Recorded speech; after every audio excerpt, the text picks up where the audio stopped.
家里人添麻烦了咯，他们要，我帮不了他们，他们还要来照顾我，那不是麻烦死。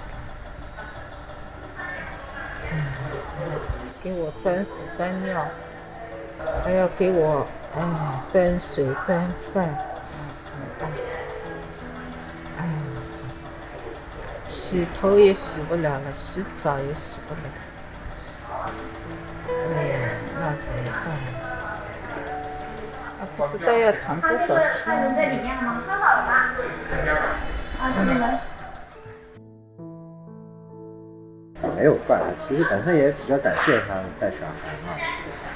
那这种意外谁也不知道，没办法。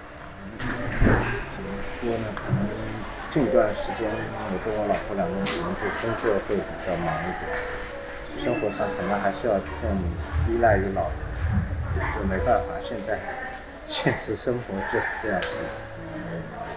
经过医院检查，王阿姨腰椎压缩性骨折，需要通过手术将2块钢板、6颗钢钉植入体内，保护受伤部位。